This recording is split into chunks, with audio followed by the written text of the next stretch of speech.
son muchas, su gracia es mayor. Paciente me aguarda en mi desviar, un Padre que tierno me llama al hogar, recibe al débil y vil pecador. Mis faltas son muchas, su gracia es mayor. Gloria a Dios, su gracia es mayor.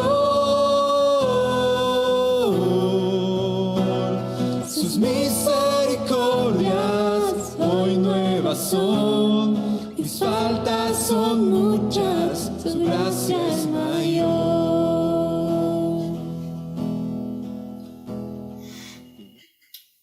Buenos días, hermanos. Un privilegio nuevamente poder estar reunidos en este tiempo y poder compartir la meditación de hoy viernes. Invitarles a que podamos hacer una lectura en el libro de Efesios, en los capítulos 2 y 5, y que dice así, en el capítulo 2, 1, Él les dio vida a vosotros. ¿Cuándo? Cuando estabais muertos en vuestros delitos y pecados. Pero Dios, que es rico en misericordia, por su gran amor con que nos amó, aun estando nosotros muertos en pecados, nos dio vida juntamente con Cristo. Por gracia sois salvos. Efesios 5:13. Mas todas las cosas, cuando son puestas en evidencia por la luz, son hechas manifiestas, porque la luz es lo que manifiesta todo. Por lo cual dice, despiértate tú que duermes, y levántate de los muertos, y te alumbrará Cristo. Mirad pues con diligencia cómo andéis, no como necios, sino como sabios, aprovechando bien el tiempo, porque los días son malos. Por tanto, no seáis insensatos, sino entendidos de cuál sea la voluntad del Señor. Amén. Oremos un momentito. Padre, gracias, Señor, por tu amor. Gracias por tu Hijo, por el cual tenemos esta libertad, Señor, de podernos acercar a ti, a tu deidad, Señor, a tu autoridad, a tu persona. El privilegio de poder revisar tu palabra, Señor, y que tu Espíritu Santo nos revele. Muchas gracias, Señor. Gracias, Dios. Queremos entregarte este tiempo, entregarte nuestros corazones, Señor. Queremos aprender de ti. Revélanos tu palabra, pon un corazón enseñable en nosotros, Señor. Y oramos, clamamos para que tu Espíritu Santo, Señor, nos hable. Oramos en el nombre de Jesús, Padre. Amén. Bien, hermanos, entonces estas escrituras que vamos a revisar nos hablan de un hecho generador, y es justamente la vida que fue entregada por el Señor, muriendo en la cruz, y de ahí que el título dice vida en la muerte. El tema principal, obviamente, es un tema espiritual, y para el análisis de eso es importante poder entender el contexto de Efesios. Efesios, en sus 3 primeros capítulos, habla del plan de salvación, la resurrección espiritual y los misterios de los propósitos de Dios revelados. Uno de ellos, obviamente el más fuerte, podemos decirlo, es cuando Dios revela que la salvación no solamente era para los judíos, sino también para los gentiles, ¿no? Y ahí está Pablo en ese rol. Los otros capítulos, que son más tema de, ya no de doctrina, sino de acciones, una conducta cristiana, está referida a la unidad de los creyentes, el caminar del creyente y la guerra espiritual. Además de ello, podemos o debemos, corresponde indicar que la iglesia de Éfeso, de acuerdo a algunos estudiosos, hubiera sido fundada por Priscila y Aquila, ¿no? y reforzada, afirmada por Pablo en su tercer viaje, que más o menos duró unos 3 años allá, su estadía, y después de la partida de él está Timoteo, que por 1 año y medio más o menos estaba a cargo, digamos, de la iglesia allá.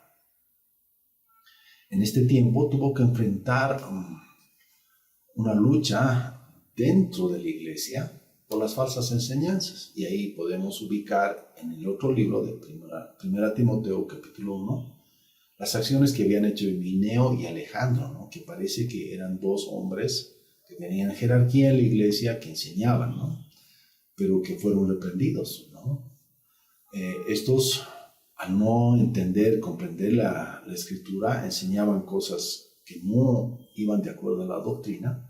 Por lo tanto, generaba una disputa dentro de lo que es la edificación en la iglesia, ¿no? Y fruto de lo cual había que llamar la atención a los hermanos, había que mostrarles cuál era la doctrina correcta, ¿no? Y enderezar los pasos de la iglesia, reconviniendo a los hermanos, ¿no? Pero además de ello, además de que dentro de la iglesia había problemas, fuera había un contexto cultural, histórico muy fuerte, ¿no? Y debemos recordar primero, la ciudad de Éfeso era una de las principales, ¿no? En su tiempo, en Asia Menor. Tenían dinámicas muy influentes en lo que significa el área comercial, educativa y también religioso. Y en el religioso debemos mencionar también que el templo de Diana justamente estaba ubicado en esta ciudad, ¿no? Al cual hacían mucha referencia, muchos actos. La población de ahí le tenía mucha fe, la creían como la diosa de la fertilidad, ¿no? Y en algunas ocasiones, como dice algunos libros, que la sacaban a pasear, ¿no? Y en el mes de marzo hacían un festival llevándola a pasear, y este tema se llamaba Llamados Artemisión, ¿no? O sea, era un festival en el cual ella era sacada y venerada y, digamos, reconocida como diosa. Incluso los orfebres del lugar hacían estatuillas, ¿no? De esta diosa, y las vendían a los visitantes para estimularlos y llevarlos, digamos, a obtener supuestamente la bendición de esta diosa Diana, ¿no? Entonces, la influencia religiosa en ese entonces en la iglesia de Éfeso, en la ciudad de Éfeso, era muy fuerte con esta diosa. Y amparados en esta diosa había mucho libertinaje, ¿no? Hubo mucha proliferación de libertinaje, corrupción y magia, ¿no?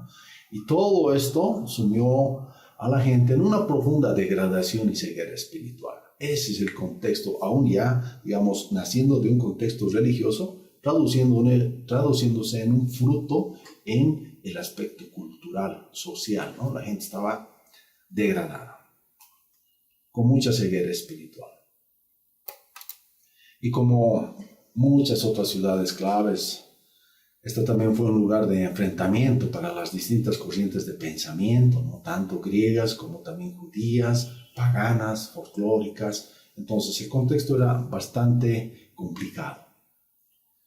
Bien, en Efesios 2:1 dice: y Él os dio vida a vosotros cuando estabais muertos en vuestros delitos y pecados. Ciertamente de ese contexto que acabamos de mencionar es que Dios los había sacado, les dio vida, aún viendo esa forma de vida que tenían, ¿no? Y los saca, les da amor. Entonces este primer punto, muertos en delitos y pecados, nos habla de ello.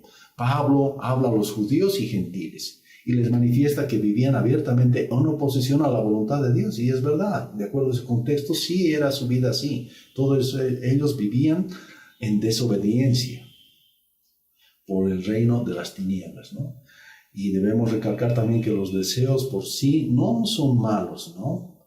Porque el mismo vocablo que aquí se emplea para mostrar inclinaciones ya son, pero de un carácter contrario a lo que es Dios, a lo que es la luz, a lo que es la voluntad del Señor. Entonces lo malo son los deseos de la carne, ¿no? Estos deseos que nacen de ese contexto que nos lleva a degradar la cultura, la sociedad, ¿no? Y que están abiertamente en contraposición a lo que es la voluntad de nuestro Señor. Pero tal como leemos en el texto, antes que los deseos está la voluntad, que en este pasaje, como en muchos otros, significa querer con determinación firme.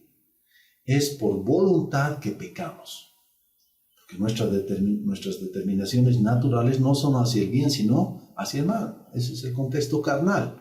Pablo llamaba carnales, ¿no es cierto?, aquellas vidas que se estaban acercando a Dios, pero eran motivadas porque iban alimentando los deseos de la carne, carnales. Aún la voluntad tiene su fuerza rectora en los pensamientos. Estos constituyen más que una simple imaginación, porque la idea que pasa por nuestra mente se traduce en un plan y de allí la determinación, ¿no?, de llevar adelante ese plan. El segundo punto, experimentar la vida, es conocer su amor. Y esto está en referencia a Efesios 2:4, que dice: pero Dios, que es rico en misericordia, por su grande amor con que nos amó, aún estando nosotros muertos en pecados, nos dio vida juntamente con Cristo. Por gracia, hermanos, somos salvos. Hermana, hermano, joven, o tú, amigo, tal vez que estás viendo este video por primera vez, mira lo que hizo el Señor. Por gracia, por su entera gracia, nos ha hecho salvos. Pablo tuvo que volver sus ojos hacia Dios. Y es verdad, él era un contrario, un perseguidor de la iglesia, pero tuvo que volver sus ojos. Nosotros, como seres extraviados, de igual manera, no podemos hacer ni ofrecer nada para entrar en el propósito divino. Cualquier acción, cualquier esfuerzo que podías haber hecho, no servía de nada. Solo podemos mirar su mano extendida y aceptar su misericordia. Solamente es a través de ello, de su gracia, de su misericordia, que se ha extendido hacia nosotros, que podemos disfrutar ahora esta nueva condición.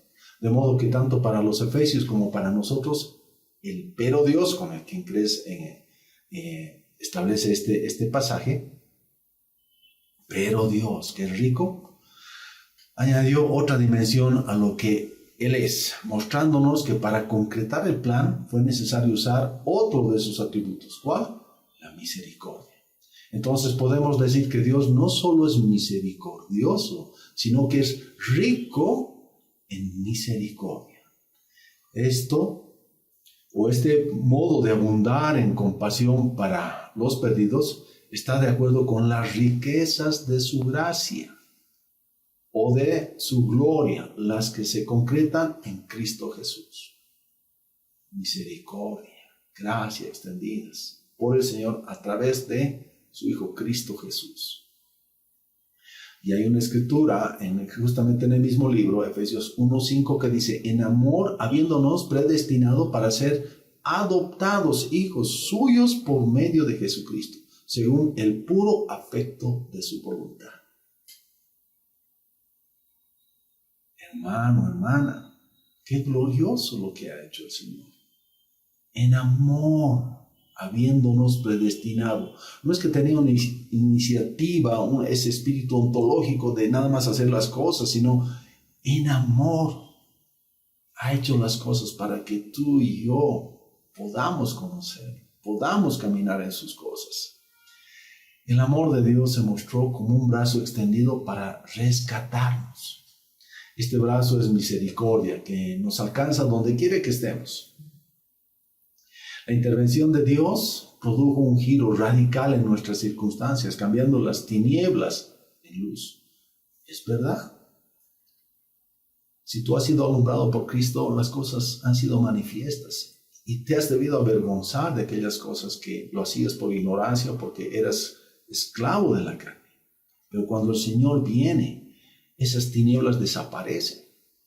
De Él partió el anhelo de salvar a los pecadores. Nuestra restauración y la liberación del estado de muerte fue iniciativa de Él. Dios mostró, porque la palabra también nos dice, Él pone el querer y el hacer en nosotros. También la palabra respalda de que desde un principio habíamos sido pensados por el Señor. Desde un principio, Dios mostró su inmensa compasión penetrando nuestro desastre. No para animar a los hombres o mejorar ni estimular a los muertos, sino para producir cambios sustanciales para vida. No ha venido a parchar muertos, no ha venido a maquillar muertos, sino ha habido un cambio radical. Nueva vida. En 1 Pedro 1:3 leemos que nos hizo nacer a una nueva manera de vivir. Amén. Para comprender mejor el tema, recordemos cuál es el poderío que Dios usó contra la muerte. Comprobaremos que es el mismo que utilizó para darnos la vida. El Señor Jesús había dicho en Juan 14:19, todavía un poco y el mundo no se verá más, pero vosotros me veréis, porque yo vivo, vosotros también viviréis. Es verdad, ¿no es cierto? Porque Él vive, Él ha rescatado tu vida. Nos ha llevado a su muerte y cuando Él ha muerto, nosotros identificados en Él tenemos vida, muerte para vivir. He aquí dos modos de ver la vida. Como una participación, dice en Colosenses 2:12, sepultados con Él en el bautismo, en el cual fuisteis también resucitados con Él mediante la fe en el poder de Dios que le levantó de los muertos. Dos hechos muy, muy significativos. Sepultados en el bautismo y también resucitados con Él, en su resurrección. La otra forma de ver es donde observamos el carácter santo y glorioso de la nueva vida. En Colosenses 3:1-3 dice, sí, pues habéis resucitado con Cristo, buscad las cosas de arriba, donde está Cristo sentado a la diestra de Dios. Poned la mira en las cosas de arriba, no en las de la tierra, porque habéis muerto y vuestra vida está escondida en Cristo o con Cristo. ¿Amén? Estamos escondidos. Y también somos una habitación. Estamos en lugares celestiales, una vida con características que pertenecen solo al cielo. Solo al cielo. Por otra parte, estar sentados en los lugares celestiales significa que para Dios el plan está concluido posicionalmente y que podemos compartir las bendiciones como garantía de que se operará también la resurrección física y la transformación que esperamos. Es evidente que Efesios es un libro de adelantos y garantías, algo de lo cual ya mencionamos. Además, el amor con el cual comenzó la descripción del propósito de Dios sigue presidiendo las distintas partes en que se desarrolla este plan glorioso del Señor. Veamos un tercer punto. Andar como luz. Ahora bien, esta es la forma de vida en la cual debemos disfrutar, deleitarnos. Sin embargo, Pablo recuerda a los hermanos en Éfeso que deben andar en amor y mostrando los frutos del Espíritu en nosotros. ¿No? Y dice Efesios 5:8. Porque en otro tiempo erais tinieblas, mas ahora sois luz en el Señor. Andad como hijos de luz. 9. Porque el fruto del Espíritu es en toda bondad, justicia y verdad. 10. Comprobando lo que es agradable al Señor. 11. Y no participéis de las obras infructuosas de las tinieblas, sino más bien reprendedlas. Recordemos esa palabra, reprendedlas. Porque vergonzoso es aún hablar de lo que ellos hacen en secreto. Versículo 13. Mas todas las cosas, cuando son puestas en evidencia por la luz, son hechas manifiestas, porque la luz es lo que manifiesta todo. Por lo cual dice, despiértate, tú que duermes, y levántate de los muertos, y te alumbrará Cristo. Mirad pues con diligencia cómo andéis, no como necios, sino como sabios, aprovechando bien el tiempo, porque los días son malos. Por tanto, no seáis insensatos, sino entendidos de cuál sea la voluntad del Señor. Este verbo reprender o reprochar en griego elencho significa esencialmente convencer por denuncia. Hay que afrontar las cosas de esa forma, de frente. Primera Timoteo 5:20 dice, y a los que persisten en pecar, reprenderlos delante de todos, para que los demás también teman. Es decir, hay cosas que hay que hablarlas, hay que confrontarlas, hay que dialogarlas. Al comparar los versículos 12 y 3, Efesios 12 dice, porque vergonzoso es aún hablar de lo que ellos hacen en secreto. Y el 3 dice, pero fornicación y toda inmundicia o avaricia ni aún se nombre entre vosotros, como conviene a santos, ni aún se nombre.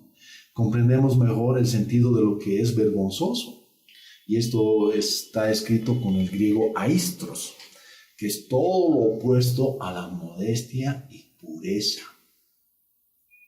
Nosotros como luz en el Señor tenemos que denunciar, alumbrando cada rincón. Primero de nuestras vidas y luego de lo que nos rodea. De este modo señalaremos la infructuosa obra de las tinieblas, el rol dañino que tiene el pecado y sus múltiples consecuencias. La luz del Señor tiene que alumbrar. Los pecados secretos realizan toda clase de maniobra para seguir siendo secretos. Es una lucha, ¿verdad? Es una lucha. Se trata de esconder aquellas cosas que nos hacen daño. Reconocemos que nos hacen daño, pero queremos de alguna manera socaparlas, guardarlas, justificarlas. Y atentan contra nuestra vida, contra la vida de la iglesia. Y nos lleva a corrupción. Hay que confrontar aquello, hermana, aquel pecado, aquellos pecados que todavía están por ahí pululando en nuestra mente, en nuestro corazón. Tenemos que confrontarlos. Vivimos y nos movemos en este tipo de sociedad, pero no pertenecemos a ella. La función de los hijos de luz es ser luz. Y esto hace referencia a que la sociedad, como en ese entonces de Éfeso, la iglesia de Éfeso, hace pues incidencia en nuestra vida diaria, ¿no? Las cosas que escuchamos, no solamente noticiosos, sino en algo, películas, no sé si tú miras novelas o diálogos de los amigos que no conocen a Dios, hay un grado de influencia, ¿no? Y aquellas cosas no debemos dejarlas pasar. Si tú eres hijo del Señor, tienes que hablar, tienes que confrontar, poner luz. No podemos dejar que las tinieblas ganen espacio aún en las vidas que están a tu alrededor, por misericordia. Así como el Señor ha tenido misericordia de ti, tienes la oportunidad de dar testimonio, de poder poner luz en esas tinieblas. Y esto claramente dice en el versículo 13, mas todas las cosas cuando son puestas en evidencia por la luz son hechas manifiestas, porque la luz es lo que manifiesta todo. ¿Te ha debido pasar alguna vez que cuando has escuchado alguna cosa rara con los amigos o familiares y has expuesto la verdad, la luz del Evangelio, todos se han dado cuenta que había estado mal, ¿no? Claro, tal vez no reconocen ese momento, pero sí, digamos, los ha confrontado. Al mostrar la acusación que produce la luz cuando pone en evidencia la labor oculta del pecado. El término panero significa hacer ampliamente visible. Entonces es evidente, ¿no? Es demasiado evidente. Y nos enseña lo que ahora tenemos que hacer con las manifestaciones del pecado. Debemos ponerlas a la luz de lo que Dios dice y aplicarles el juicio que ya ha sido decretado. De todas maneras, Él lo sabe. Todo lo que está sucediendo, todo lo que estás pensando, todo lo que estás viviendo, todo lo que está dando fruto en tu vida, el Señor lo sabe, ¿no? Lo conoce. Efesios 5:14 dice, por lo cual dice, despiértate tú que duermes y levántate de los muertos y te alumbrará Cristo. Esta frase, cuando Pablo se refería a los que dormían, se refería a los incrédulos, pero debemos recordar que esta carta está dirigida a la iglesia de Éfeso. Es decir, gente que tal vez estaba embotada de esos pensamientos, esas influencias culturales, religiosas, de depravación, ¿no? Y a ellos es que les manifiesta, les dice, despiértate tú que duermes y levántate de los muertos y te alumbrará Cristo.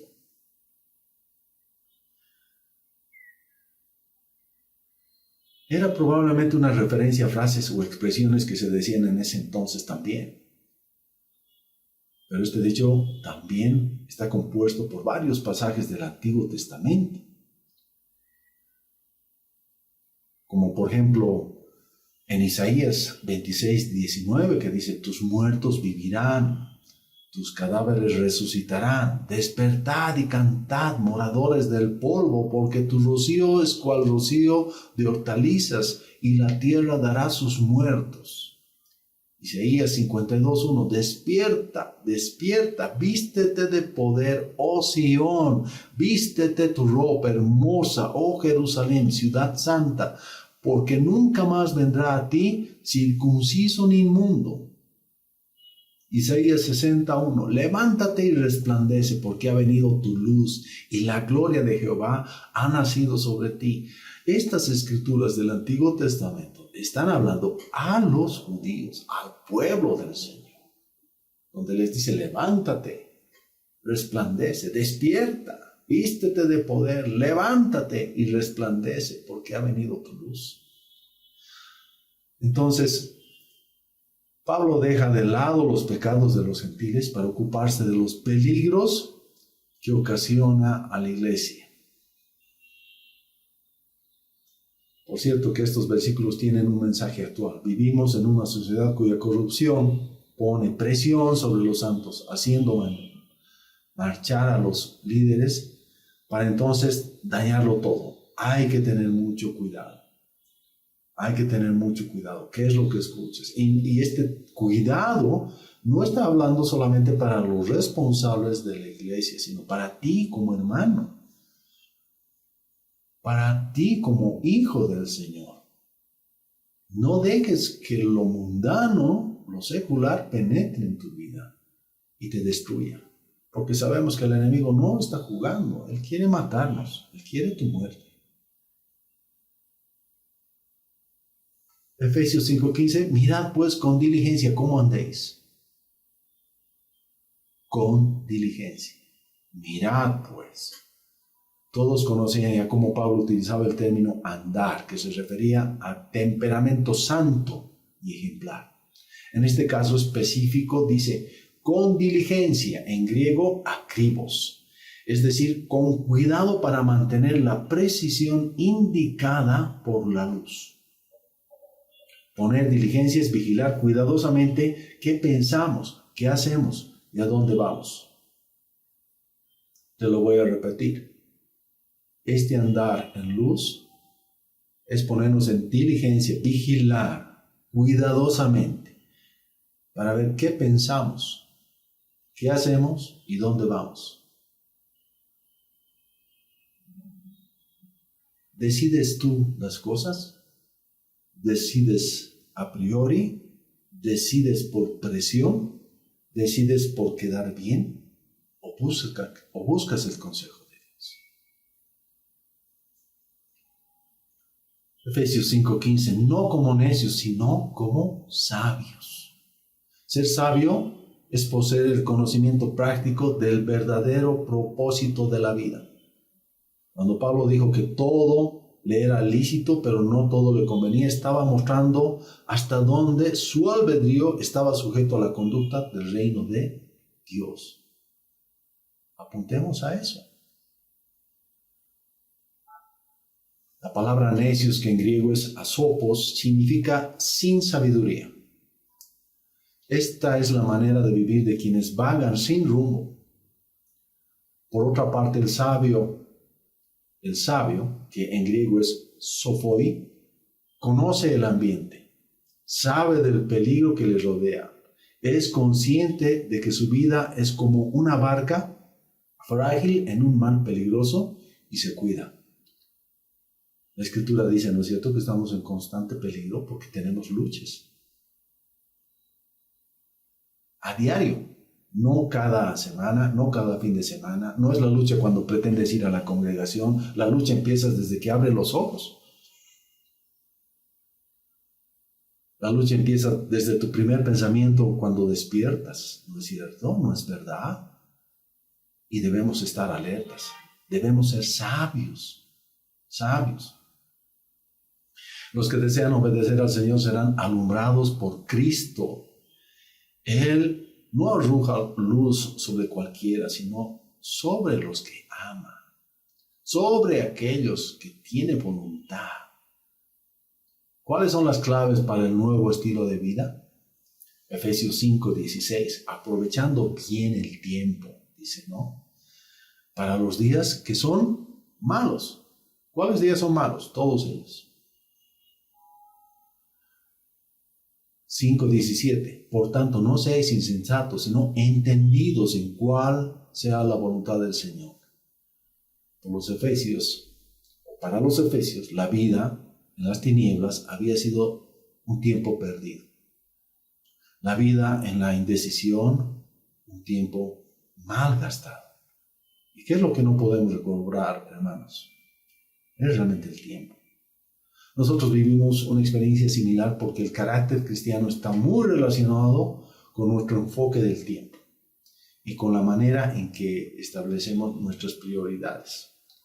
Cuando tú estableces prioridades, quiere decir que tu tiempo está en función de aquello que tú estás priorizando, de las cosas, de las acciones que tú estás realizando, está priorizado en función de eso, en el tiempo. Aprovechar, que en griego es exagosazo, es más propiamente rescatar de otras partes. Es decir, no regalar, sino rescatar, atesorar. El sentido que quiso dar Pablo a aprovechar el tiempo es reclamar por precio y recobrar con gran trabajo algo que nos pertenece, pero no disponemos. Esto tiene mucho que ver con la hora actual que nos absorbe. Parte del inconveniente nace de no saber apreciar su valor y parte de la incapacidad para establecer las prioridades en el uso del tiempo. Y debemos reconocer delante del Señor esto. Si nosotros entendemos, hemos comprendido que estamos en una guerra espiritual, que estamos siendo asediados cada día por el enemigo, deberíamos priorizar en conocer cuál es la voluntad del Señor, andando sabiamente, no dejándonos llevar por la presión, no dejándonos llevar por la cultura, no dejándonos llevar por muchas influencias que tenemos alrededor, sino debemos conocer cuál es la perfecta voluntad del Señor. La sociedad de consumo se traga la atención y el tiempo y la persona toda, es verdad. Esta sociedad nos consume. Desde que abrimos los ojos, nos tienta, nos muestra cosas que tenemos que hacer. Un modo de salvar estos inconvenientes sería analizar los tiempos de la siguiente manera. Pensar que habiendo sido salvados por el Señor tenemos una nueva actividad para desarrollar. Nada menos que vivir constantemente relacionados con Dios, buscando hacer la voluntad, su voluntad. Y es parte de su voluntad que testifiquemos sobre lo que ha hecho nosotros y lo que mostremos a los demás. ¿Es verdad? El tiempo apremia. Ahora, dice que debemos dar la palabra a tiempo, fuera de tiempo. Prioridad. Si conocemos a Dios, esta debería ser una prioridad. Gloria a Dios, su gracia es mayor. Misericordias hoy nuevas son, mis faltas son muchas, su gracia es mayor. Qué grandes riquezas Él nos otorgó, su sangre fue el pago, su vida entregó, pagó esa deuda y la canceló.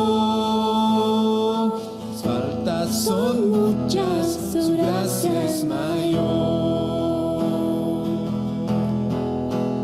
Gloria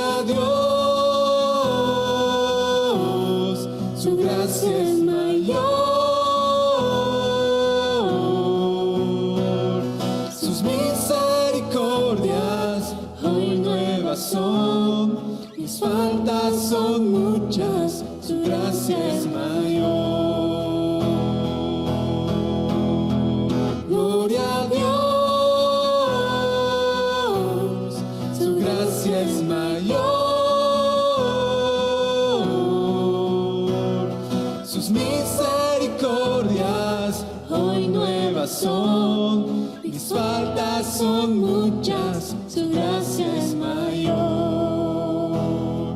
Mis faltas son muchas, su gracia es mayor. Mis faltas son muchas, su gracia es mayor.